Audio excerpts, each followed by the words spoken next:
Hey, everybody. I am so excited that I just did a wonderful episode of Protecting Your Nest. And that episode is episode number 17. And right next to me is my partner in crime, Ede Fox, who is known as the Black Carnivore. And Ede, like myself, is a podcaster. It's called the Black Carnivore Podcast. So I want you to check that out. She's a health and diet coach, and believe it or not, she uses the carnivore diet. How crazy is that to stay healthy? I mean, who'd have known, right? And during the podcast, we talked about many topics. We talked about the relationship between the gut bacteria and how it can help prevent autoimmune diseases, just like the carnivore diet. We talked about how carnivore can help with asthma and much more. So make sure you check out that episode. In fact, if you haven't subscribed to Protecting Your Nest podcast, that's me, make sure you do that. If you haven't subscribed to the Black Carnivores podcast, make sure you do that, because we are going to teach you a different way of looking at food. And to be honest with you, when you hear your doctor talking about it's okay to eat only meat, you must think I lost my mind. Well, my superhero guest is going to help you understand why that way of eating is actually okay. So information is the key, guys. As you learn and grow and open your mind to new ways of thinking about how to treat your body, that knowledge will literally not only affect your life, but the decisions that your family makes. So I really want you to be comfortable thinking outside the box, because every day you grow in knowledge, you're getting closer and closer to your ideal state. So I want you to listen, learn, and grow. Make sure you share this. You can share it right now. Anybody that's ever considered eating a carnivore diet needs to get with us today and learn these principles. So with that, what you see next to me is the Black Carnivore. Yay. So in fact, let's throw up the X's for all the superheroes. And I want AJ to introduce herself, and we're going to share a few slides also. This episode is really about understanding the basics of carnivore. And what I would say to anybody who's considering trying to be healthier, whether it's keto, carnivore, even vegetarian lifestyles, whatever it is, you have to do a little bit of an experiment on your body just to see how your body reacts. So let's go ahead and do that and take care of that. So let's do it. So go ahead and Ede, tell us a little bit about who you are, and we'll go from there. Well, thank you for having me on your show. I really appreciate it. So excited to do this. I love doing live streams because I do them twice a week, and I think they're really awesome. So I'm glad to be able to do this with you. And, just to give you some more background about myself, I'm, a regular person that, I struggled with weight and, my health a long time, a lot of pain, a lot of autoimmune diseases, and a lot of excess weight. And I looked for a long time to try to find a solution to help me to deal with that. And I finally did something very radical, which was to eventually start, with paleo, then keto, and then ultimately on a carnivore diet, which helped me to not only lose 80 pounds, but really regain my health and achieve a level of health that I never imagined possible for someone who is, in my age range and, and my activity levels. So I really feel amazing in a way that I don't think would be possible any other way. Well, first of all, you look like you're in your 20s. What are you talking about, all this age stuff, I am 49. I do try to look young, and I try to stay young and stay interested in things and be curious about life, because I think that is one of the things that keeps you young. But, I still have a chronological age. So right. I would like to live to 100, and not 100 really painfully, but 100 really well. So the only way to do that is to really change the way that I eat and the way I operate in the world. That's right. And I want you guys to notice that how fast Ede said her age. Most people will not say their age, particularly the ladies. But when you start taking care of your body and you start feeling phenomenal, you're not going to hesitate, because you're not going to feel like those numbers at all. You're going to feel much younger. So I am curious, Ede. I can't imagine a typical mom hearing that their daughter's eating meat primarily. Well, I mean, that's got to be a game changer in your your family. So how did they respond to that? Well, my mom, like anybody, was not pleased, and she was very much, she struggled with weight all her life. So, we had been through every diet, even me as a teen and younger, watching her and then doing them myself, and then as an adult. So I think, at first she was just kind of like, oh, this is another one of your things. Um, and then over time, it was just, she would kind of get on me. So I made more of an effort to eat like fish or liver when I was around her. So, it would seem like it was healthier. And then she eventually just gave up.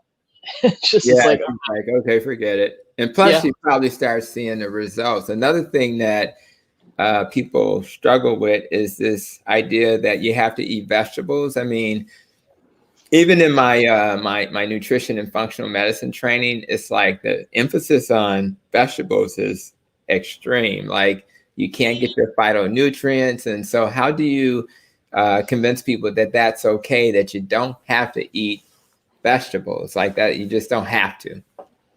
I really haven't gone out and done a lot of evangelizing to people who aren't already sort of open to the idea.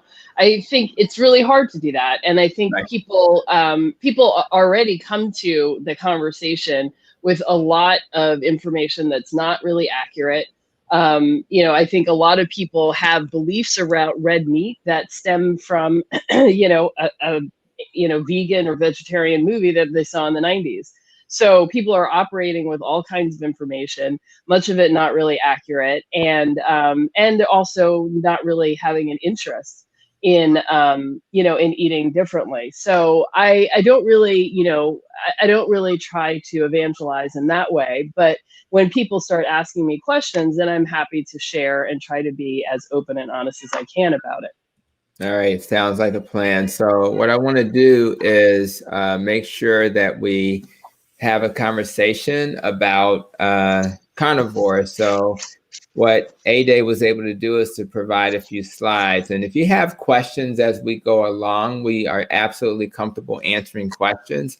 But what I want to do is have Ede to kind of describe a little bit about, how to approach the carnivore diet, if that's something you're considering. And we'll do that with a few slides. And after we finish with the slides, we'll go through some questions you guys may have and just answer some basic understandings of why we think it's important. And it looks like the first slide you prepared, Ede, talks about metabolic syndrome. And anybody that goes to drtonyhampton.com, you'll see metabolic syndrome at the top of the website. And that's really an important concept. So I'm glad that that's the first slide. So Ede, go ahead and tell us what we can learn about metabolic syndrome. Well, I made this slide because I think it's really important for people to understand and keep, firmly in the front of their mind why they're doing this. And, for many people, Americans are getting sicker and sicker. So most people have 3 out of 5 of the main signs of metabolic syndrome, which you can see on the slide. I list as abdominal obesity, high blood pressure, high triglycerides, low HDL, and high blood sugar. So having 3 out of 5 of those makes you, puts you in the category of having metabolic syndrome. And having metabolic syndrome can lead to the main, I think there's like 4 diseases that kill most Americans, in diabetes, heart disease, cancer, and there's one other. Right. Stroke. Right. So those are biggies. Those are big reasons why it's important to do this. And so I really do encourage people to think about that and keep that in the forefront of their mind, and to understand that there is ample science to explain why, eating a ketogenic diet can reverse those signs of metabolic syndrome and can thus reverse your risk for the disease. Once you get that in your mind, that running on fat for energy rather than sugar can be a really health promoting activity, then we can start to talk more broadly about some of the varieties of a keto diet. I consider myself to be on a keto diet. I burn fat for energy, and it's important. It's important to my health, and it's important to do this diet that way. If you're not doing that, it's going to be really hard, and I'm not sure that you're going to get the results that you're looking for. Yeah. And I want to add to this. And again, I want everybody, rather you watch this later, it'll be on YouTube and also on obviously Facebook. You need to really learn about metabolic syndrome. I would actually look it up. And what you'll find is you'll see other conditions not listed here on this slide. And obviously we worry about heart disease and stroke and cancer, but even dementia. And don't forget, they call dementia type 3 diabetes. Polycystic ovarian syndrome is one of those metabolic diseases. Arthritis is one of those metabolic diseases. So there's a lot of conditions that cause inflammation that lead to metabolic syndrome. And so therefore, you pretty much can hit about 60 to 70% of chronic diseases if you fix metabolic syndrome. And the even better news is that your diet can attack the belly, it can attack the blood pressure, the cholesterol, and the blood sugar. It's like a slam dunk. If you depend on blood pressure medicines, that's just one thing. Your diabetes pills, that's just one thing. Cholesterol pills, that's just one thing. So you can literally fix all of these things in one slam dunk. So I think that the fact that Ede understands that and follows those principles. And guess what? Your doctor will understand metabolic syndrome. They may not understand keto. They may not understand carnivore. What you're saying to your doc or your advanced practice clinician is, I want to try this. I need you to walk with me because I'm going to try it. So I need you. Are you going to be able to walk with me? And that's what you're looking for, a clinician that's open-minded and will allow you to do the experiment with them, alongside of them. So let's look at the next slide and see what we can learn from it. Mm-hmm. And on on this side and the previous one, I put these pictures of food on the side because I think people don't really understand what to eat, and that we want to make meat and fatty meat at that the center of this way of eating. We have been so conditioned to focus on lean and not even animal foods, but vegetables and fruit, that I don't think that we have a real sense of like what a substantive actual meal should be. So that's why I put the pictures here so that people start to visualize and get it. And then, I tried to simplify this as much as possible. I mean, the simplest concepts can be made as complex as we want them, or the reverse. And I think that when you look around on the internet, on YouTube, there's a lot of people talking about a lot of different things, and perhaps as a way to gain more visibility, people maybe talk about things in a sort of apocalyptic way. You can't do this, or you must do this, and if you're not doing this, the whole thing is a mess. And I think that just creates unnecessary strain and anxiety about doing the program. So what I tried to do here is just make a chart that's as easy as possible and gets you kind of understanding what to do. And then, once you get a couple of weeks in and you kind of get your bearings, then you can start to kind of figure out how to personalize it for you. There may be things that you can do that other people can't do. I have to be more strict because I am also dealing with autoimmune disorders. And so that means I can't, I can't eat dairy. As if you listen to the podcast, you heard my story about asthma. So I don't eat dairy, and that allows me to breathe without steroids, Right. Which is a big thing. So, but other people are fine and can eat dairy. And so, it's kind of up to you to kind of figure those things out. But in the beginning, I say just to get yourself into ketosis following a carnivore diet, you have to eat more of things like meat, fish, eggs, animal fat, salt, and water. Eat less of things like coffee, herbs, and spices, and eat no carbs, greens, nuts, sugar, fruit, veggies, artificial sweeteners, and vegetable seeds, vegetable oil, and and seed oil. Yeah. And the interesting thing about this, Ede, again, we grew up with this mindset. You need some type of meat, some type of vegetable, and then some type of starch. But what I try to get people to understand is that the thing that really hurts us are inflammation from too much sugar. But the key is, where's the sugar coming from? And one of the reasons why a carnivore diet probably helps is that you eliminate the sugar. And what happens is, and when you do make sugar from your protein through processes like gluconeogenesis, glycolysis, we're not going to get into the science right now, but what happens is you make it on demand. So you only make what you need. Now, if you ingest in fact, I tweeted, as you know, Ede, earlier today, that a teaspoon, I think it was yesterday, a teaspoon of sugar is all you have in your blood at a given time.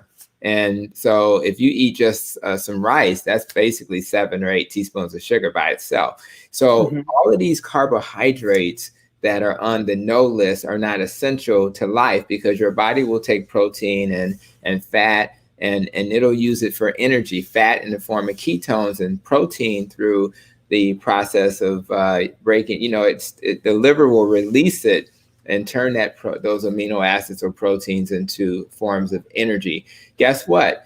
Grains also are converted into sugar, right? And so you have to worry about that. Most fruit are converted because of fructose, are basically sugar, and the starchy vegetables you worry about. So if you look at this list of things to say no to, the key in your brain is they're not essential.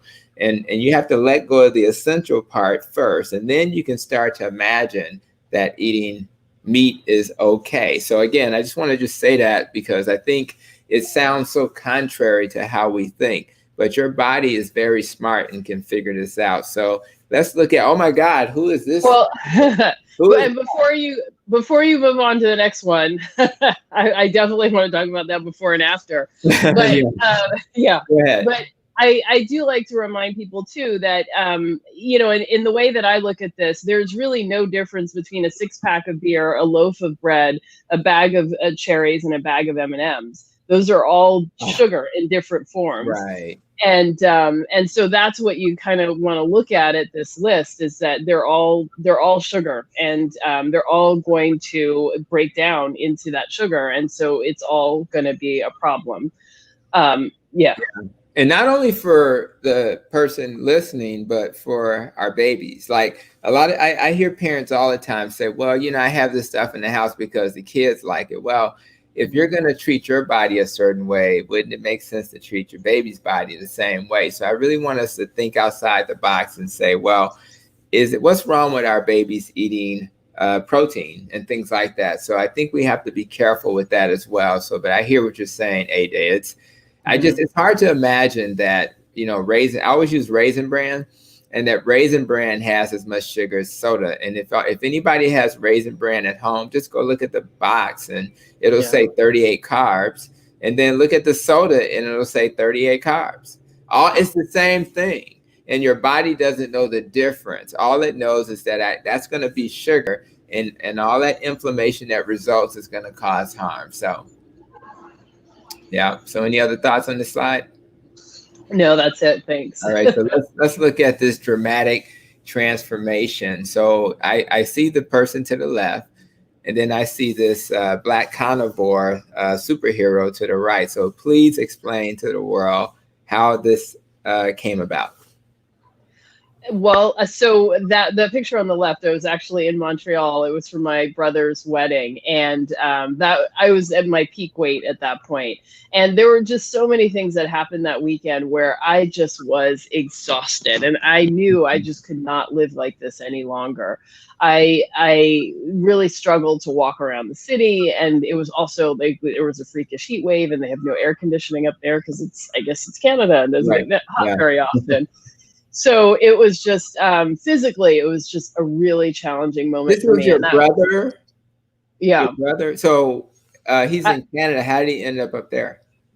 Well, yeah, I think he went to McGill to get his PhD. Well, he went to McGill to get his PhD in physics, and loved Canada and decided to stay there, become a citizen, and so on. He went to Canada, and he was a physics major, so he sounds like a pretty sharp guy. I mean, that's pretty intense. Yeah.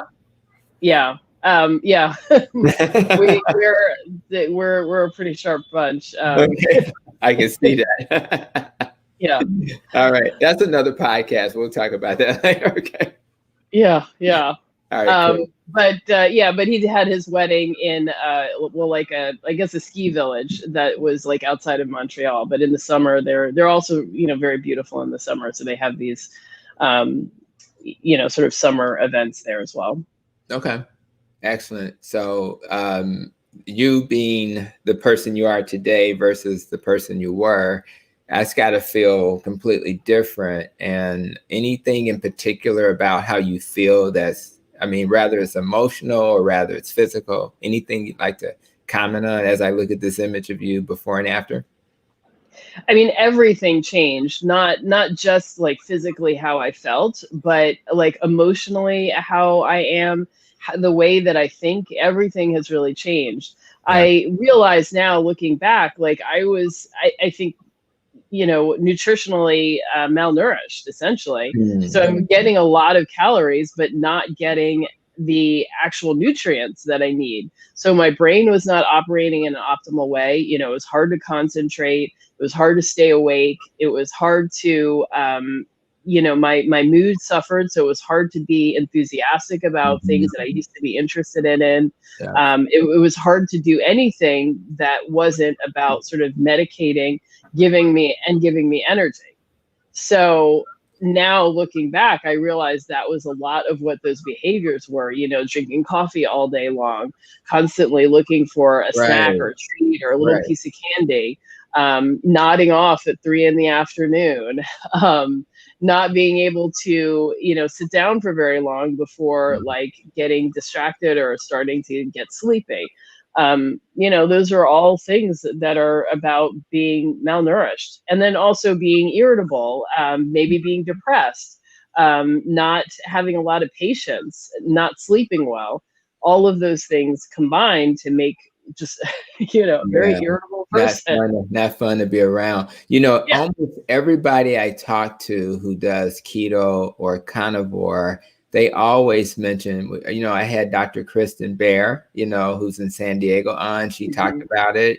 I had Dr. Ken Berry on. He talked about it, who's also a carnivore. Everybody talks about how their mental just changed. Even Monique Travis, who was a patient testimonial guest, she talked about how she just feels better. And I know personally, I also feel better. And I just did I had a patient who, had work-related thing, and I had to do a deposition where you get in front of the Zoom meeting and talk to the attorneys about the case just this afternoon. And oh my God, it's so, it's like 2 to 3 hours just answering questions, going through the details of the chart. And guess what? You just you don't mind when you are mentally alert and you feel fine. And it's pretty amazing. So it's good to hear that. Let me ask you one quick question before we go to the next slide. Fasting. A lot of times you don't get hungry. So what's your thoughts on intermittent fasting? Is it, necessary? Is it something how does that work for most of the clients you deal with? I don't know. I think fasting is very popular now and people really want to do it. And I don't, necessarily say don't do it. I just say in the beginning, don't do it, because you've got to get to the point where you are easily burning fat for energy. And if you're not easily doing that, then you're not able to provide your body with the nutrients and energy it needs. And so you're going to have this situation where your metabolism is going to have to slow down in order for what you're burning to match what you're eating. So I discourage people to, from doing it. Yeah, I agree. I don't get me wrong. I have asked patients to consider it, but what I find is that once you're kind of adaptive, or you do keto, low carb, then keto, and then maybe for some carnivore, it's so much easier to fast because you'll just kind of do it naturally. You won't even think about it. You'll just not eat because you're not hungry. So I think eating to satiety until you're full is probably the best way to go. I'm also looking at this image and I see 45-minute session. So if somebody really wanted to get some advice from you, what's the best way for them to reach you?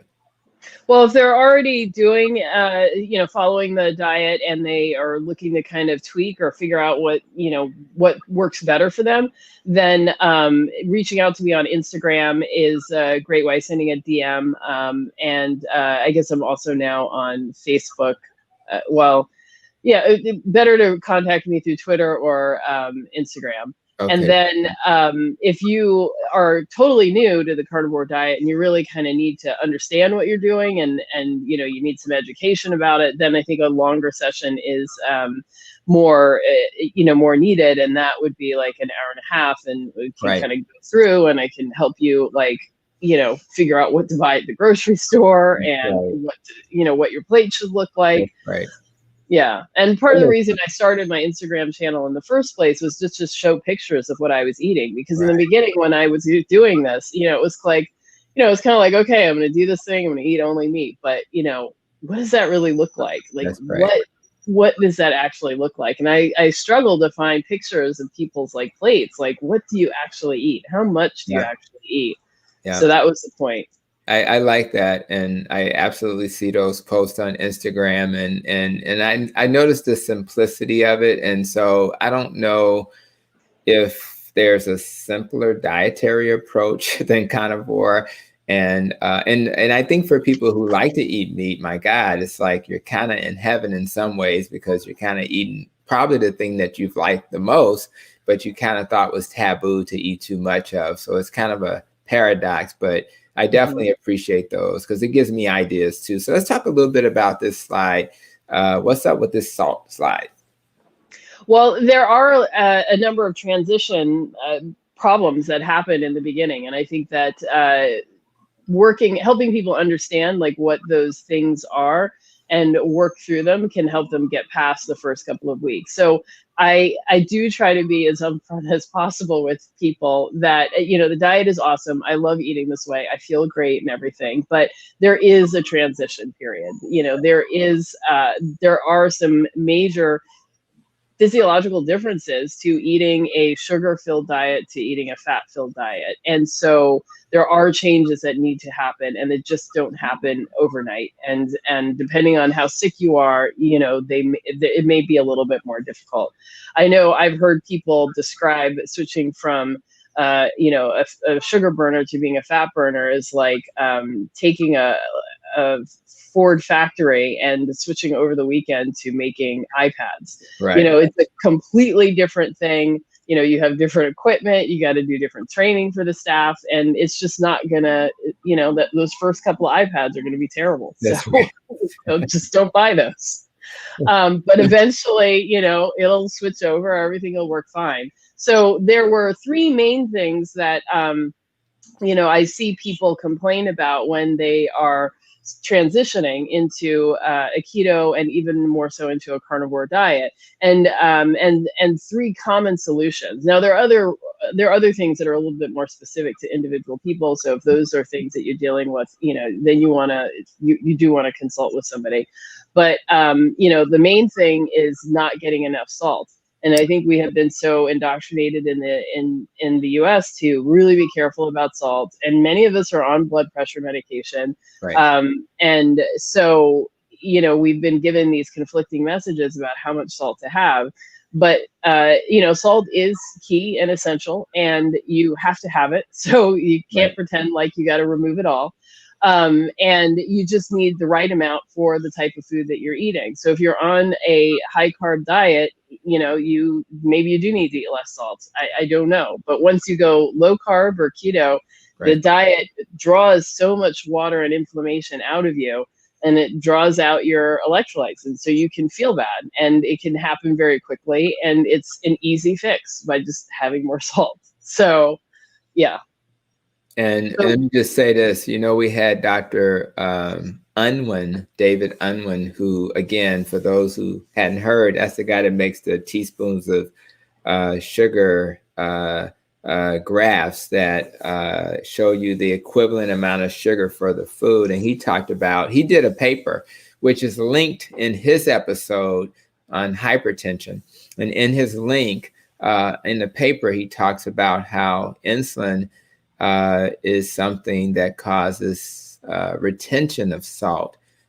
So when you don't make insulin because you're not eating a lot of starch and sugar, then you don't have that problem. So a lot of times, your diet is going to be impacted by your or the salt that you can handle will be impacted by your diet. So what you just said, Ede, is important. If you're on a high carb diet, right, then you're going to probably have a lot of insulin and you're going to retain salt. So, but if you go on a low carb diet, you won't do that, but you want to give yourself a chance to heal. So I always tell people, we don't want to be like John Singleton, where he kind of changed his diet, but he didn't allow his body to heal before he stopped medicine. So you want to kind of gradually, in consultation with your doctor, work on your body. And as you heal, your blood pressure is naturally going to go down and you'll be able to then make that transition. But go ahead. I just wanted to make those comments. In fact, everything we say, you want to talk to your doc with the understanding that they may not understand all of the nutritional stuff, but you just want to let them know what you're up to so that they can kind of guide you and keep you safe. Yeah. And I do definitely tell everybody, you got to consult with your doctor, and some of these things are going to change really quickly. So, your blood pressure and your blood sugar can change, in a matter of weeks, so quickly. And very quickly. One more thing. I got to say one more thing. So let me tell you the rule of thumb. So as a clinician, if I have somebody doing keto or carnivore and they're really doing it and they're diabetic, if their blood sugars tend to run over 200, I may not do anything. But if their sugars tend to run under 200, we may cut their insulin in half or 75% of what they normally take. You're absolutely right, Ede. If they are not careful, their blood pressure, which takes a little longer for some people to drop, will go down. Their sugars will go down. We don't want to end up in the emergency room. So that's why it's really important to let your clinician know what you're doing, and then and hopefully work with a clinician that understands this. But when you make these changes, you get off of medicine fairly quickly, whether it's diabetes or blood pressure medicines, and your body just starts to heal. Mm-hmm. So anything, keep going. You got anything else? Well, I do also encourage people. I mean, I find when I talk to people, a lot of people are not, super compliant with their blood pressure medicine and stuff like that. Right. So, there is that in the mix. And then I also think if people are not really confident about the food choice that they're making, right, if their doctor, says something, I mean, even if they're not really giving it a lot of thought, or they just sort of say offhand, I don't know about a keto diet, like that can, that can make somebody decide not to do it, or to try to do half measures where they're doing a little bit of one and a little bit of the other. And you can't. This is not a diet where you can, partially do what the magazines and what popular culture is telling you is healthy, and then partially do a keto thing. You do kind of have to make a choice. Yeah. So, I just try to give people the encouragement and the resources to find the information that they want, and then they kind of have to decide how they're going to respond when they do talk to their doctor. And that's right. I agree. Dr. Eric Westman, I'm going to definitely try to get him on. He's at Duke, and he has a video I've referenced before, and it's called Doctors Listen Up. So if you go to YouTube, you can get Doctors Listen Up, and that'll be an opportunity for you to share with a clinician some of the things they shouldn't worry about as it relates to eating this way, and or the concern about fat and things like that. The American Diabetes Association, already finally at the end of 2019, recommended that a low carb diet is a dietary option. They also recommend a very low carb diet as a dietary option. So now that we have the larger organizations endorsing it, you can also share with your clinician that the ADA is saying it's okay. The American College of Cardiology has also made a position statement saying a high-fat diet is not harmful to your heart. So you got another organization. So I think we're starting to, I think myself and Ede maybe are a little bit ahead of them, but the good news is that they're starting to respond and make things better. Now I'm looking at the slide, Ede. Are you suggesting that salt will also help with constipation as well? That's what I have seen for myself, and I've seen other people say the same. I mean, I'm not conducting studies. I'm just talking to people who are doing this, and that's what I have seen. So it can contribute to that. Yeah, and I do know that wherever salt goes, water goes. So imagine putting salt in your GI system. The water has to kind of follow, and it'll probably flush things out. Obviously, you're going to have headache, fatigue, and weakness if your factory, as Ede has suggested, is not used to making iPads, right? So you're just going to feel horrible because your body's not used to burning the fuel that you're giving it. So it takes time, but once it becomes fat adaptive, also called keto adaptive, things get better. So any other comments on this slide before I move on? No, let's move on. Let's move on. So eat. That's a very simple title. So what you want to tell us about that? Yeah, so I think this goes along with the fasting conversation that we were having. I think that people are very excited and interested in fasting, and that's great. But we do need to eat, and I think especially for women, maybe not so much for men, but for women, like I think that we're sort of told, both overtly and obliquely, that we should not really eat. We should be eating less and less until there's nothing. And it's a good day when you eat less.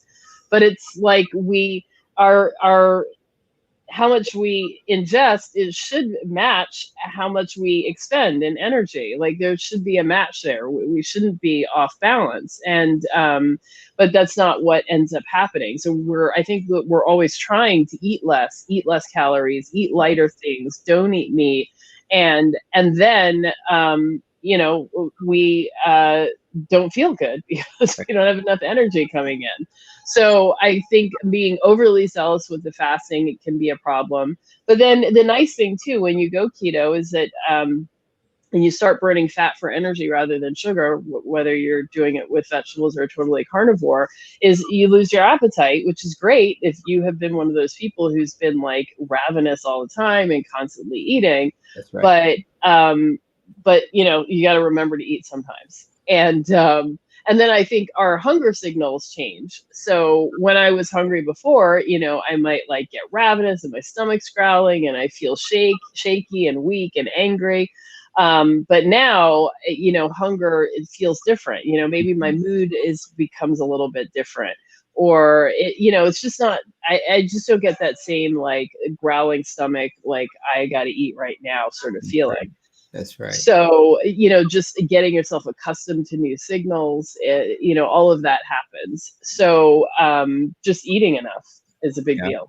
And I think about, like, anybody listening, if you just Google fat, protein, and carb graph, and you'll see what happens with carbs and fat and protein. And what you'll find is that there's a large hill, kind of almost a mountain with the carbs. So it goes up, and then you spike insulin and it comes down. So that's why you feel horrible or hungry, as the Chinese food example we give. You're always hungry a couple of hours later because it goes up and come down. And imagine that's all you're doing, up and down all day, where the fat goes across nice and easy, and the protein goes up just a little bit. But what happens if you're eating fat and protein, you're somewhere in between that little hill and the very flat one.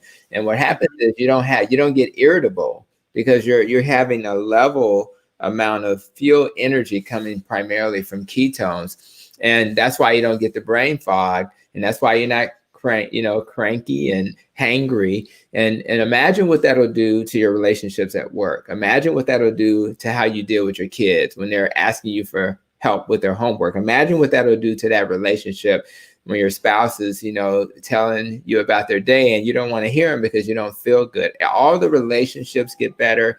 You have energy, you come home, you don't, and think about it. We're doing this in the evening, and yet we've both been working all day and doing different things. And yet you still have the energy and the enthusiasm to do that. And even when we're done with this broadcast, you still want to go and spend time with your family. So it really just changes your outlook on life. Rather, you're trying to spend some time getting ready for the next podcast, like something I would do, or study, which is something I got to do, or just hanging out with your crew. So I just want you guys, this is a big deal because this is like a relationship saver. It's not just about your waistline and having good blood pressure and not being on diabetes meds. It's about, can I be present for the world? Can I have the energy to go to the mall with my spouse or go to the church when we start doing that again? Do I have the energy to do that? And that's really what's great about this slide, not having to feel that way. So, yeah. And one of the things that I found, all the years of dieting that I ever did, I would do meal prep and plan out all the different things. And then I'd have to bring lunch with me and snacks. And I, at a certain point when I was in the middle of losing weight, I just decided I'm sick of that. I'm tired of carrying food. I'm tired of thinking about food. I don't want to snack. And I really purposely kind of figured out, what meal could I have that allowed me to go 6 or 7 hours without eating again. right. And there's no high carb meal that can do that. But almost every low carb and certainly every carnivore meal can absolutely give you that freedom. Yeah. And I have, there's only so much steak you can eat. It's just hard to overeat that stuff. There's only so many eggs, if you're eating eggs, that you can eat. So I agree with you 100%. So let's talk about this HCl. Sounds like we're in the lab now. We're in the biochemistry class. Yeah. Well, so a lot of people come to carnivore for, struggling with various kinds of digestive problems. And that's a place where when you make a dramatic change in your diet, you're going to see a big change in your stomach. I mean, that's just is part of what happens. So, the food that you eat feeds, I guess, the microbiome that's in your gut. And so when you make a massive change in what you're eating, there's going to be a massive change there. And so, a lot of things change. And so we were trying to help people kind of figure out, what things are, major problems and what things just need some assistance. And one of the things that I've heard most often from people is that, so HCl is hydrochloric acid, and that's the main thing that's in our stomach acid that helps us to digest food. And that our stomachs are actually quite acidic, or they're supposed to be quite acidic, but eating a high carb diet and eating a lot of junk and processed food can reduce the acidity, making it harder for your body to actually digest the food that you're eating. And so people who have gone, have eaten a very high carb diet or are having a lot of processed food, and then they go right into eating a 2-pound steak, actually don't have enough stomach acid to process that steak. And so can have a lot of digestive upset in the beginning, especially, when I think a lot of times people are like, okay, I'm going to do this carnivore diet. I'm going to eat a giant ribeye every day for every meal. And while that's awesome, it's, it's just, that's a lot of food. Right. You just kind of have to transition a little bit. So what we tell people, the easiest thing to do is to eat, first of all, is to just eat smaller meals. Don't drink water right before, during, or after your meal, because that will, dilute the stomach acid. Just don't eat 2 pounds of steak at one time. Just try to eat a smaller meal and see how that helps. If that isn't enough, then you can look to taking taking additional HCl, which will just help that digestive process along. And in retrospect, I kind of wish that I had done that. I didn't do that, so I was also that person that was trying to eat like a 2-pound steak, and and it didn't help. Right. But I think eventually your body, catches up, and it does what it needs to do, and it increases the stomach acid. But in the very beginning, it just didn't. So it would have been easier, I think, if I had just taken the pills, and what might have been a month of transitioning might have been consolidated to a week. But in any event, I'm here now. But bloating, burping, upset stomach, heartburn, diarrhea. Wasn't there a song that like went with a commercial like that? That's a song I want to remember. I can tell you that. Yeah. So these are common signs that your stomach acid is not properly digesting the food that you're eating, Yeah. and so increasing the stomach acid is the solution.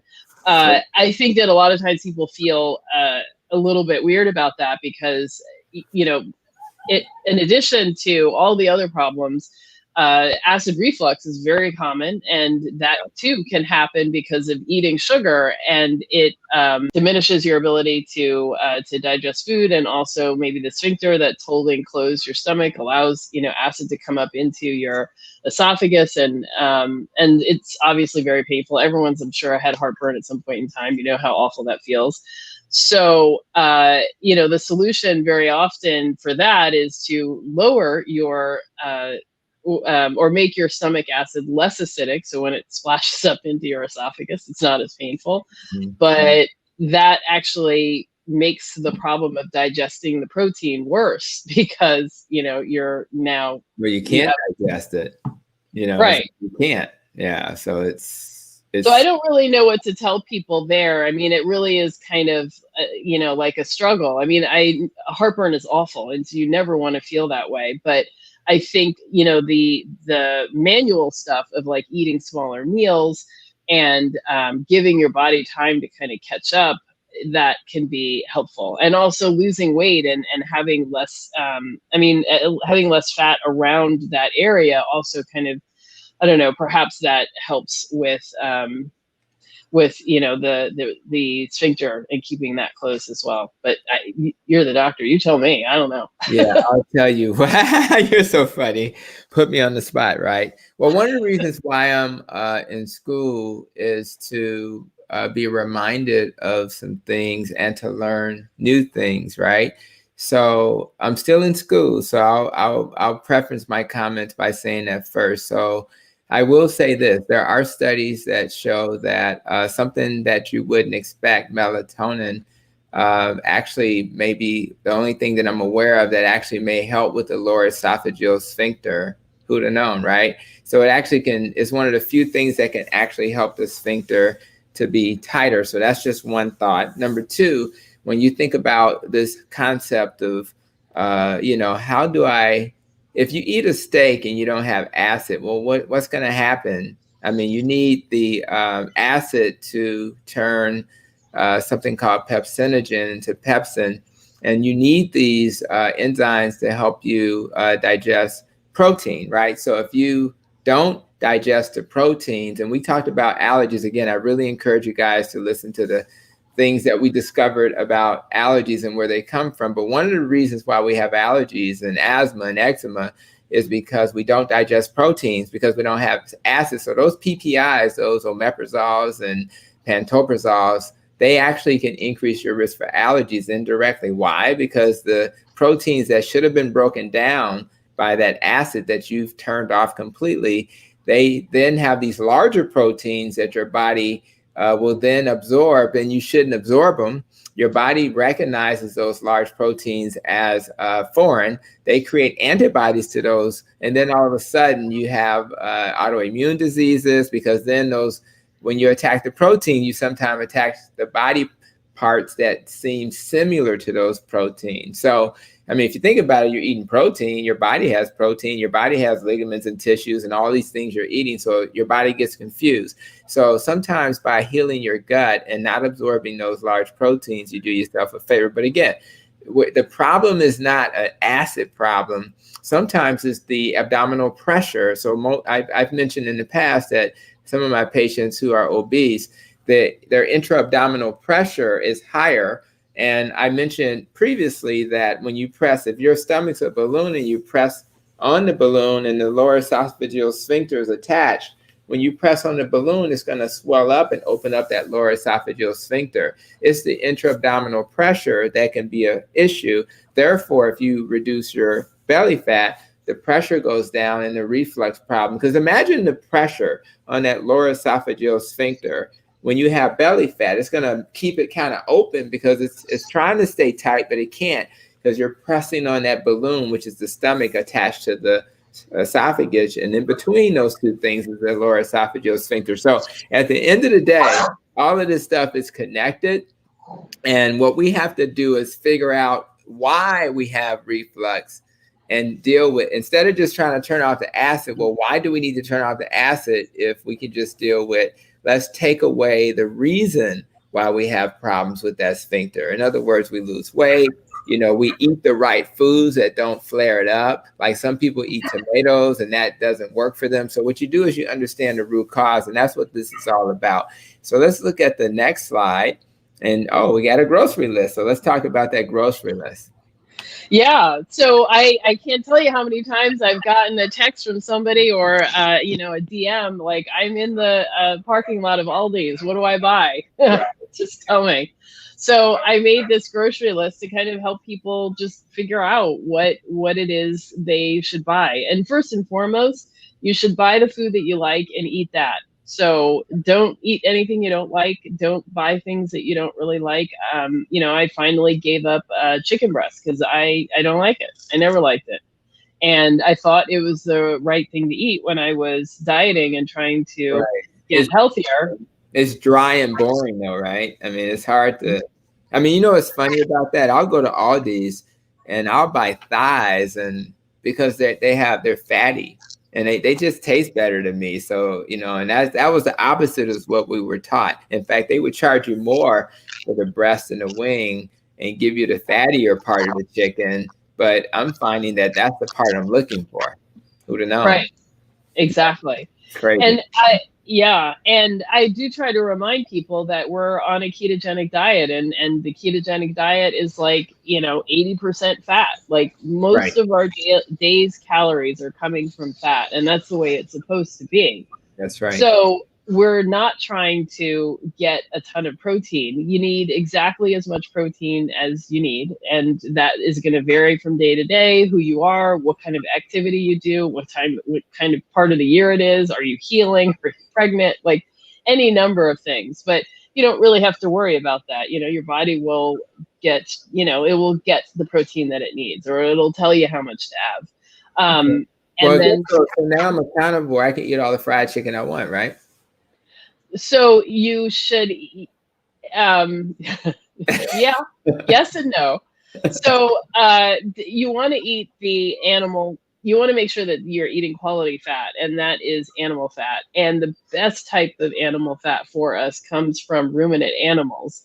And so you can see on the grocery list, I have a red meat category, which is ruminant animals. And so, it's beef, it's lamb, it's goat, it's venison, it's bison. So those are common types of ruminant meats, and you can have it in the form of ground beef or steak or chuck roast or ribs or oxtails or whatever you can think of that you'd love oxtails, by the way. I just want to say that out loud. Yeah, absolutely. So you want to make that the base of your meal or of your day, and then you can add other stuff that you like to give it more variety or flavor or whatever. But you want that to kind of be the base. Okay. And so chicken is, chicken's okay, it's fine, but you don't want that to be the total thing that you're eating, because it's not as, just from my observation of myself and other people just feel better when they're eating red meat. Sure. So I have gone days where I've eaten like bacon and chicken, and that's the meal. But I don't feel as good. I don't feel as satisfied. I don't feel at the end of the meal like, okay, I am content. I am done. So I think that you have to pay attention to that. Now, I do like chicken thighs; they're great. But for me specifically, I think I'm also very sensitive to vegetable and seed oils, and that does roll itself over into chicken and pork. Those meats are not the same quality as as the red meat. So they as the fat that you get in red meat, so they can be more inflammatory for some people who are sensitive, and I think that I'm particularly sensitive. So cool, gotcha. And okay, what about those fats? Because I don't know that everybody would know the difference between tallow and suet and those ghee. Could you talk a little bit about the fats? Yeah, I think you'll start to see a lot of these in the stores and stuff. I mean, butter, of course, everybody knows. Tallow is rendered beef fat, and it's what McDonald's used to fry their French fries in. I think they stopped in 1992 or 1993. Yeah. So when people, raved about McDonald's fries, that was why, because they were fried in beef fat. Right. Suet is a fat from around the kidneys in the cow. And so it's a particular fat that you find in a particular space on the cow, and it's often rendered into tallow as well. But you can also get beef fat trimming, so that's just like when the butcher is butchering a cow and making the different cuts, they might cut off some of the fat that's on, let's say a ribeye or whatever. And so if you can get your hands on those trimmings, do it. Some places give it away for free because nobody wants it. Some places they grind it up and they add it to make their ground beef. Some places, I don't know, some places sell it. So however you can get your hands on it, get it. And then there's bacon fat. A lot of, bacon, obviously, when you make it, produces a huge amount of fat. So save that and use that. So if it doesn't bother you, use that. Yeah. I'm like a freakish person, so I hate bacon fat. Like the way it tastes and smells just nauseates me. So okay, that's fair. So I don't, but if you like it, that's fine. Ghee is clarified butter. So for some people who may react to dairy, it may be that ghee works better for you because you basically you cook the butter and you separate out the proteins from like the butter fat, and you're able to strain that out, and so it really just becomes butter oil, and there's no none of that the milk proteins that make that creaminess. And ghee is delicious. I love that too. Yeah. Lard is the fat from pig, and duck fat is another popular fat that people try. But there's also bison fat. I've seen camel fat.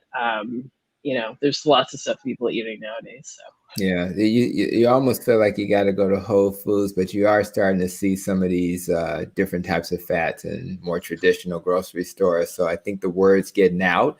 And it's good to know that those options are available. And so that's kind of cool. I don't see, and I guess we can't do coconut and avocado because we're talking about carnivore. So that's just the nature of this diet. So I think I just wanted to say that so people wouldn't, we're talking about animal sources, guys. So that's why you don't see some of those other things there. So it looks like condiments don't sound like animals. So what are you going to say about condiments? Sounds like we can kind of push the envelope a little bit with those things.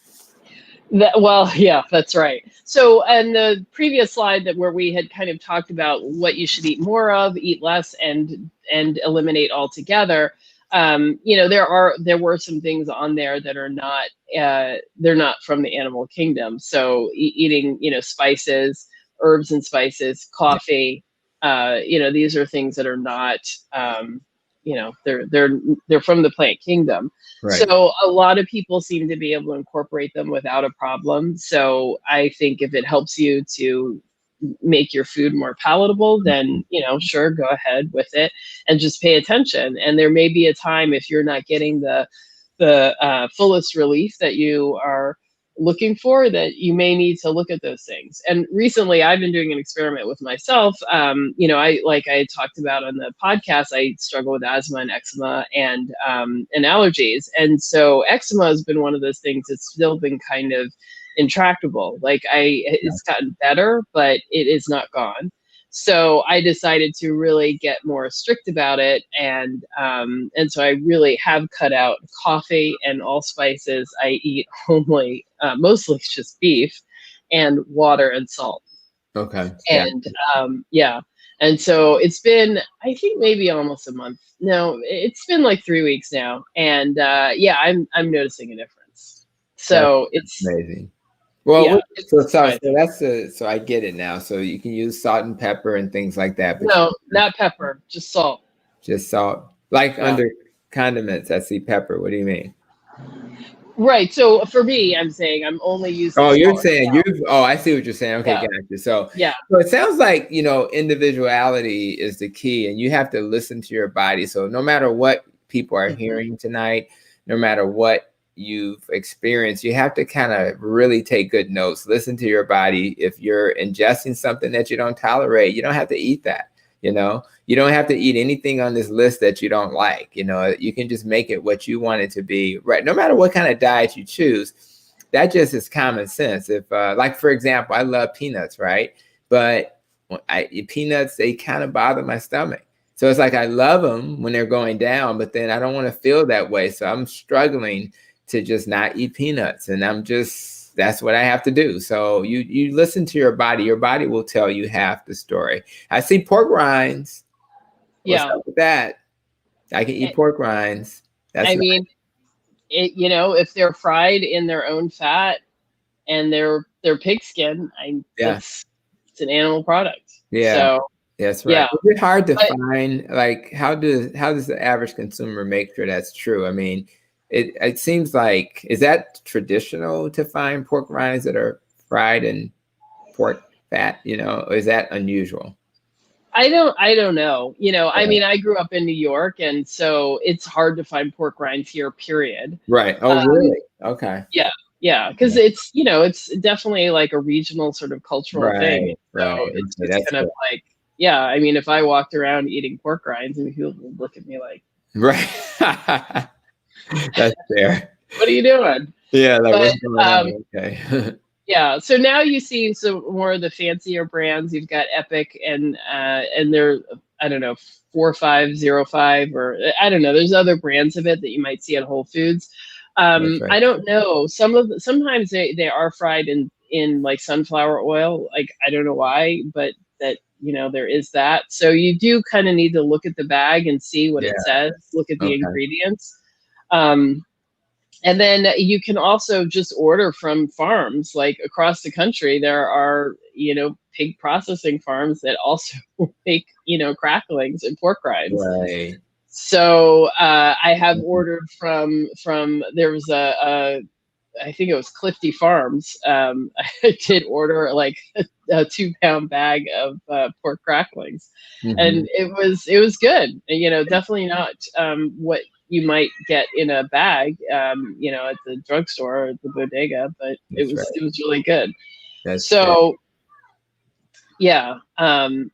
Okay. And I see one of the commenters says that she's able to find pork rinds that only have skin and water and no additional additives or oils according to the ingredients list. So just look at the ingredients list. That'll work, and it's nice. Thank you for that comment as well. So I love it. I think I haven't had any lately, but I definitely like them. So, and I like the thicker ones too with the extra fat. So I guess if it's cooked in the right stuff, that's okay too, right? Mm-hmm. Yeah. So what about seafood? How often do you engage in seafood? I don't think I see a ton of posts on Instagram where you do a lot of seafood. So what's your thoughts on fish? It's expensive. And it's very lean. So good point. Yeah. I mean, it's just I don't particularly care for it, but I love lobster and crab and scallops. So I'm allergic to shrimp, so I don't ever eat shrimp. Okay. But and I don't particularly like oysters or clams, or mussels. But knock yourself out, whichever of it you like. Yes, right. I'm a little bit more of a seafood guy, and I can eat pretty much everything on this list. And so I think it's a palate thing and what you like kind of thing.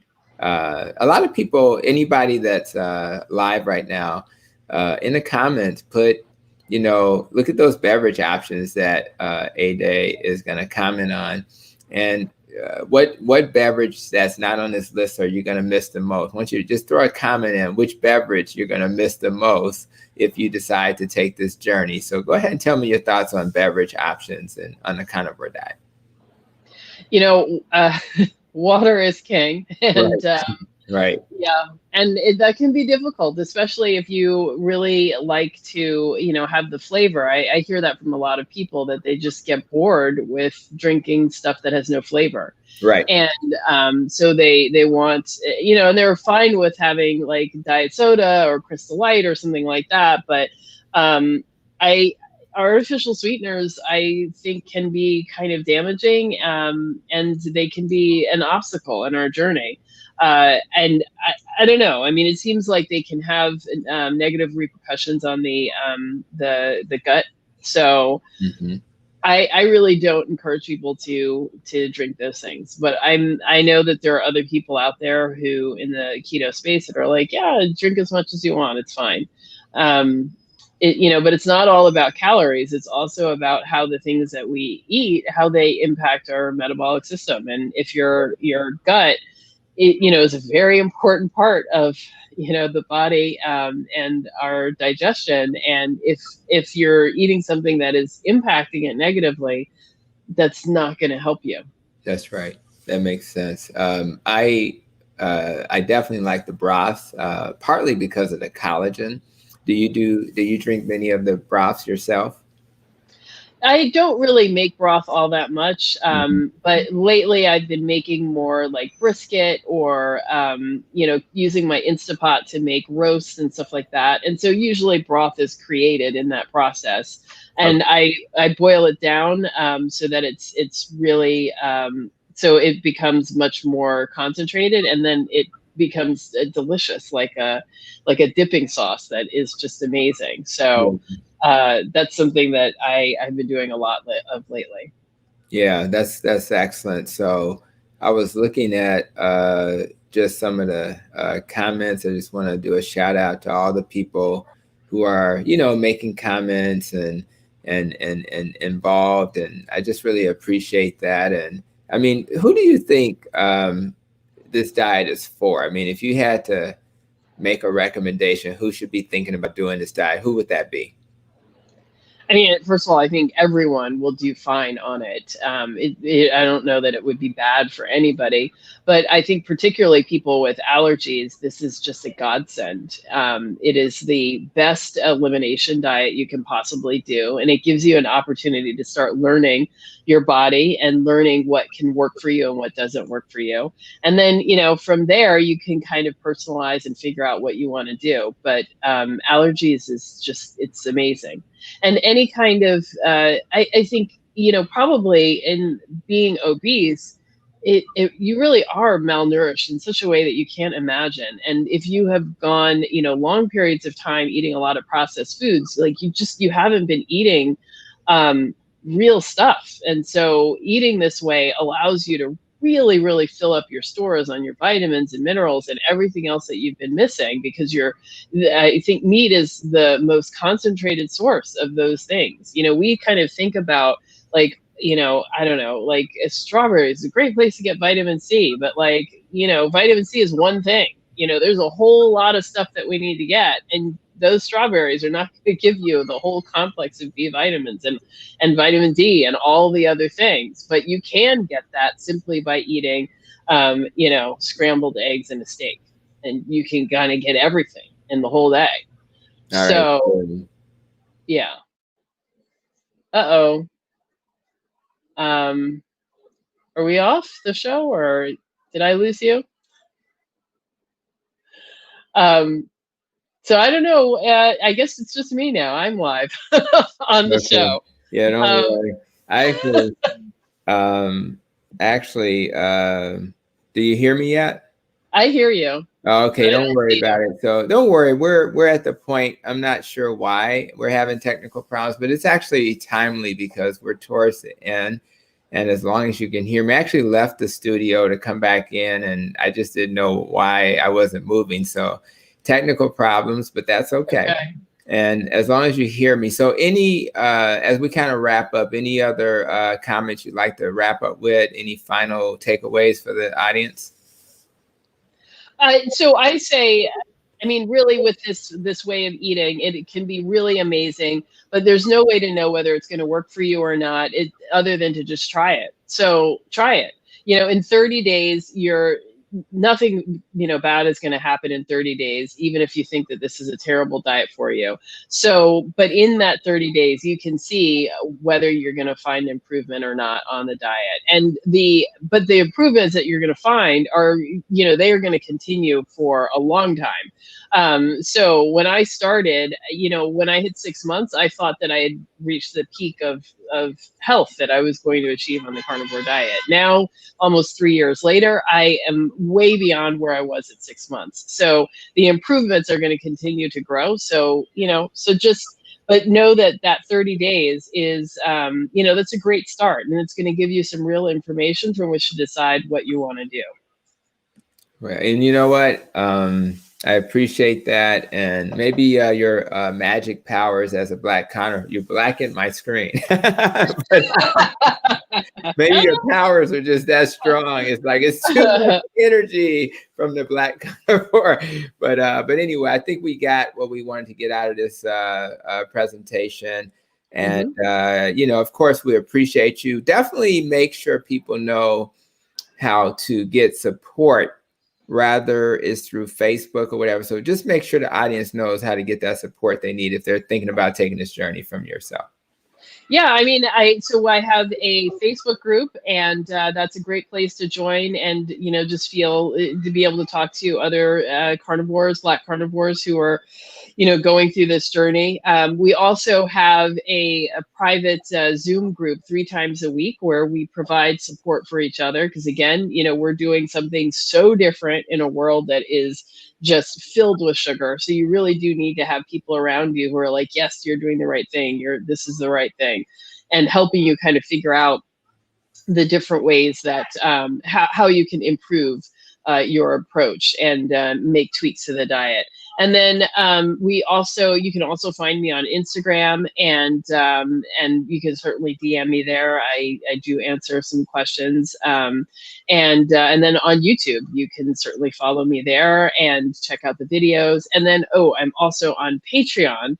So I do make a lot of all these free videos, and I really do want to provide as much free information as I can for people, because this is the most important thing that you can have, your health, right? So, but of course, it does take time and effort to be able to create these things. So if you like what you're seeing and you really find value in it, I encourage you to head over to Patreon and pledge your support and help to make sure that we are able to continue to provide these resources and the videos and all of that kind of stuff. All right, sounds like a plan. So for all those listening, please take those recommendations to heart. Everybody is on a different journey. And because you're on a different journey, we have different levels of support. I'll tell somebody to get their carbs under a certain number and they run with it and they do well. But then we got a group of folk who struggle. And carnivore is a little bit of a different animal because people will look at you like deers in the headlights and say, what are you doing? You're going to end up with heart disease. But you can see from our guest tonight that that's not true. She's thriving, doing really well, and will continue to do so. So again, most of the nutritional studies that we have are not, 50 years long. So what we do know is that when I see somebody in front of me that's doing really well right now, that's a diet I'm willing to try. So I think we need to relax a little bit, get metabolically healthy, and try these different approaches. So Ede, I appreciate you.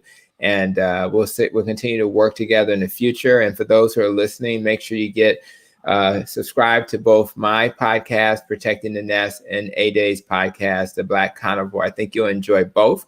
And until we do this again, I got a surprise guest for our next podcast, which will be my 2 young boys, believe it or not. We're going to talk about awesome. that. Should be fun. So we're going to get that together and see what it's like to be in a Dr. Hampton's household. And so look forward to that, guys. Everybody have a great evening. And thank you, Ede, for being with us tonight. Absolutely. Thanks a lot. All right. All right. Bye-bye.